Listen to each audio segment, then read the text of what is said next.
So I'm a big fan of Elon Musk, and he's on interplanetary travel, and that's what's on the card. You also going to Mars? No, not yet. I don't have so much money. But so he's talking about evolution of human beings. He wants to be buried on Mars, right? I think the last time we evolved was more than 15,000 years ago, and we may be due for an update. Where do you think the human race is going to go in the next 100 or maybe even 500 years, and how do you think we're going to upgrade? How are we going to evolve? I don't want to comment on Elon Musk. Well, he's made a nice car. Tesla. The first one that he made on the Lotus platform, yeah. So that was faster than a Ferrari, I drove that one. So I have no complaints about him. But he must restrict himself to cars, maybe airplanes, maybe even a rocket. But he shouldn't talk about human mechanism, it's a different matter. See, there's substantial evidence, neurological evidence. This question has been on for a long time. Can we evolve into another place? A whole lot of people asking. Can we make a bigger brain so that we could act better, we could be more intelligent, we could do many more things? So neurologically, certain neurological scientists have explained this. See, if you want to increase the capacity of this brain, one thing is you must pack more neurons. This is how a lot of children are born with excess neurons. Those are the children who are hyper, very brilliant, but hyper and unstable.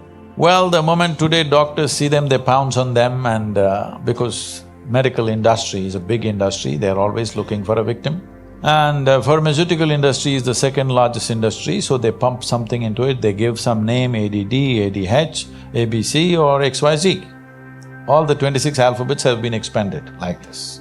But when a child is like this is not abnormal, this is normal. A whole lot of children are born like this, that there is excess neurons in the brain. If you just put the child to a lot of physical activity, sleep and physical activity, proper physical activity, you will see by the time he's 6 or 8 years of age, he will adjust himself. The body does its own thing to make sure it kills the excess neurons and manages itself. But before that, if you put them on sedatives and that kind of stuff, for a lifetime they may become dependent on the medication. Having said that, another way to enhance your brain capacity is to increase the size of the neuron. If you increase the size of the neuron, the capacity of the brain could expand big time. But right now as you sit here in a restful condition, more than 20% of your energy is being consumed by your brain. Your brain is only this much, hardly 2 pounds, this much body. This much body consumes only 80%. This consumes 20% sitting here. If you increase the size of the neuron, the kind of energy that it will demand, the body cannot sustain. So this is what the neurological assessment is. But Adi Yogi, over 15,000 years ago, said something very unique. People asked the same question. He spoke about evolution.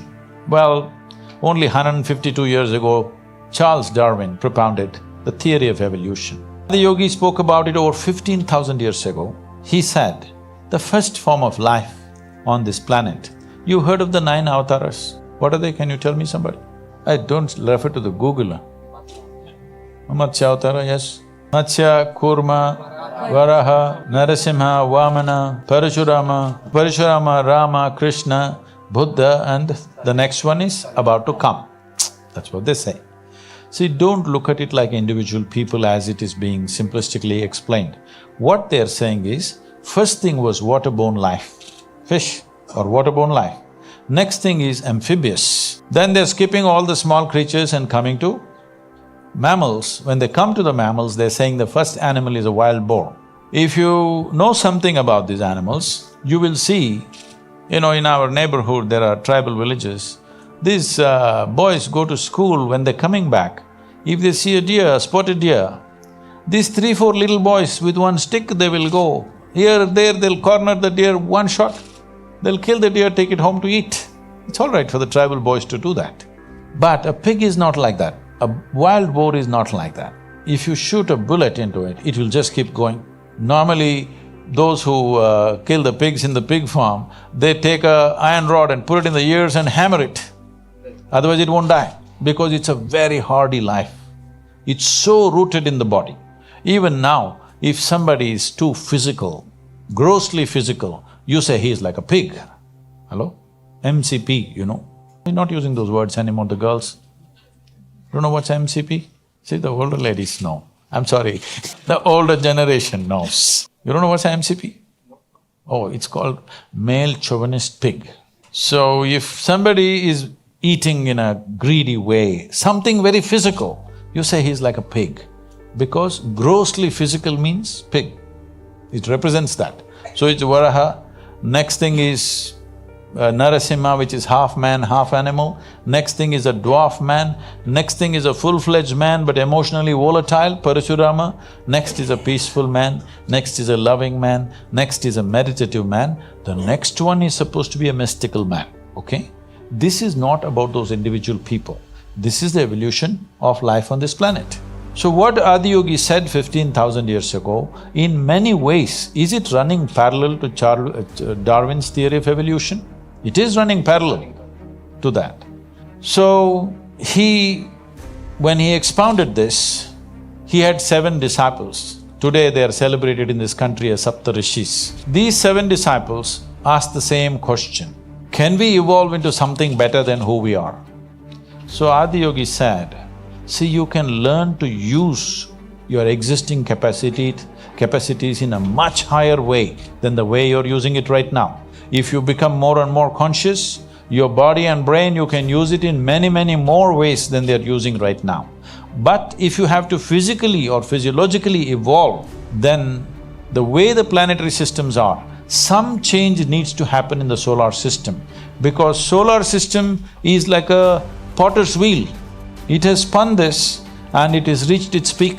How we know it's reached its peak is, if you know something about the geometry of the solar system, you know the diameter of the moon and the distance between the earth and the moon is 108 times the diameter of the sun, you know those things. So, if you look at the human system, there are 114 junction points or chakras as they're called. The first 2 are outside the physical body, so we usually don't talk about it unless it's for some mystical purposes. So 112, out of that 112, 4 of them, you cannot do anything about them. If you take care of the 108, the remaining 4 operate by themselves, they have an intelligence of their own. We cannot do anything about it. So 108 is what is available to you. Seeing this, he says, see, 108 is already available to you. So the geometry of the solar system is like this. Unless some structural change happens in the solar system, you cannot evolve physiologically any further. But your ability to use the same thing in better and better ways is always available to you. So if you're planning to grow this along with Elon Musk, no, but can you learn to use this better? Are we not always learning to use this better, both body and mind? Aren't we? Some people, of course, downgrade themselves as time goes by. Some people are upgrading themselves, isn't it? It's possible if you're willing. Willingness means, if you have to be truly willing, you have to be conscious. If you're unconscious, you have become unwilling unknowingly.